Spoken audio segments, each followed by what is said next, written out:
On July 18, 2025, the European Union, with the weary determination of a boxer in the final round, landed its 18th package of sanctions against Russia, a move designed to pummel the Kremlin's economic resilience and choke its war machine in Ukraine. This latest salvo, approved after the usual diplomatic wrangling, targets Russia's energy sector, banking system, and shadowy maritime operations with a precision that suggests Brussels is finally learning how to hit where it hurts, or so it hopes. The package, a smorgasbord of tightened oil price caps, vessel bans, and financial restrictions, reflects the EU's dogged commitment to squeezing Russia's economy until it gasps for air. Yet, as Moscow responds with its characteristic blend of defiance and sarcasm, one wonders if the EU's punches are landing as squarely as intended, or if Russia's economic armor, battered but unbowed, is proving tougher than anticipated. The centerpiece of the 18th package is a recalibrated oil price cap, now slashed from $60 to $47.60 per barrel, dynamically pegged at 15% below the global market price.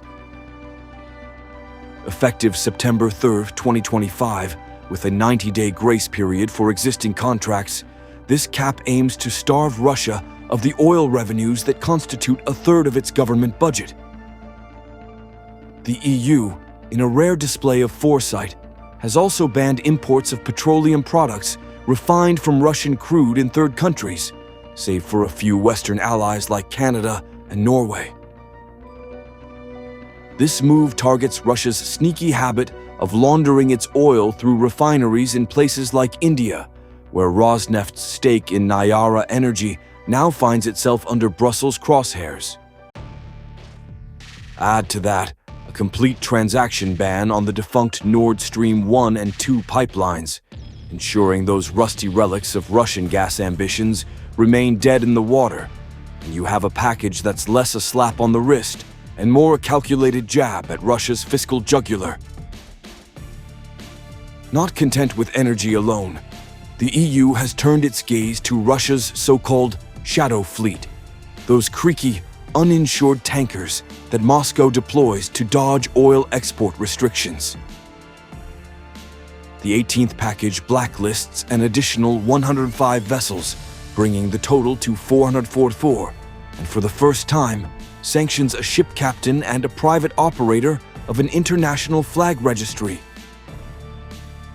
These ships, often carrying Russian oil above the price cap or even stolen Ukrainian grain, are now persona non grata in EU ports. The EU's message is clear.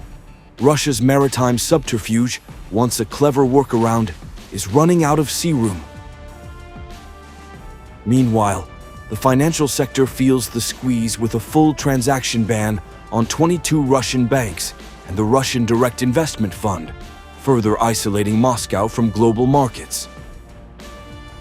The EU has also tightened the screws on dual-use goods, banning exports of machinery, metals, and drone components worth over $2.5 billion, while targeting 22 companies, some from China and Belarus, for aiding Russia's military-industrial complex. The sanctions extend to Belarus, aligning restrictions with those against Russia, and include asset freezes and travel bans on over 2,500 individuals and entities, including Russian film director Karen Shakhnazarov and a Crimean university rector. Even the Czech Republic, long a holdout, has lost its exemption from the ban on Russian crude imports, signaling the EU's intent to close every loophole. Yet, the road to unanimity was predictably rocky. Slovakia's Robert Fico, ever the Kremlin's reluctant dance partner, only relented after assurances that his country's gas imports would be spared until the EU's 2027 phase-out of Russian gas. Malta, too, played hardball before folding, a reminder that the EU's 27-member chorus doesn't always sing in harmony. Russia's response, predictably, has been a masterclass in bravado. Kremlin mouthpiece Dmitry Peskov scoffed at the sanctions as a self-inflicted wound for Europe, claiming Russia has developed an immunity to Western economic warfare. One can almost hear the Kremlin's chuckle as it points to a 1% rise in the Moscow Stock Exchange on Sanction Day, as if to say, "Is that all you've got?" Dmitry Medvedev, the Kremlin's resident firebrand, took it a step further, branding EU leaders European idiots and dismissing the 18th package as no more impactful than its predecessors.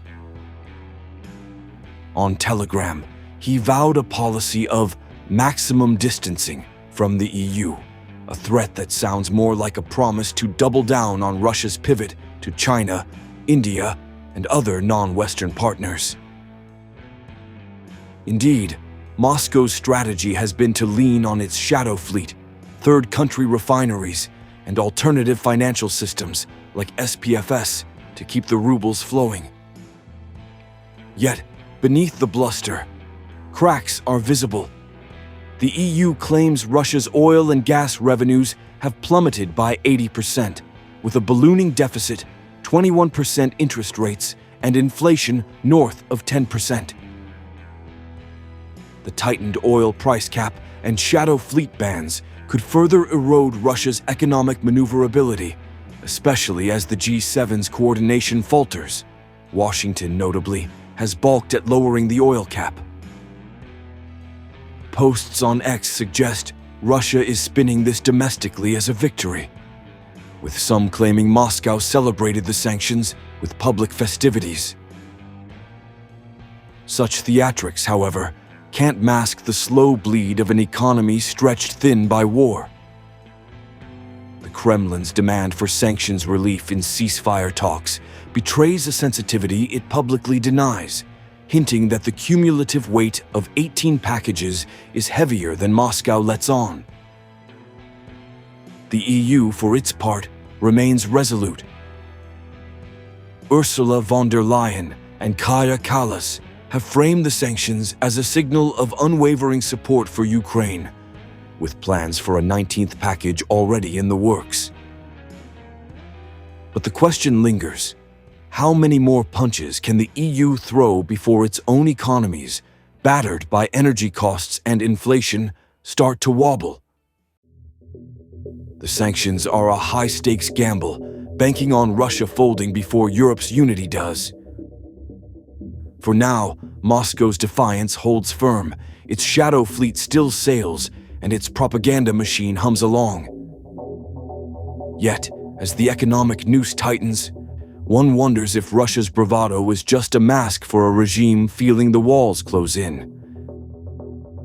The EU's 18th package may not be a knockout blow, but it's a reminder that this fight is far from over, and Brussels is still swinging.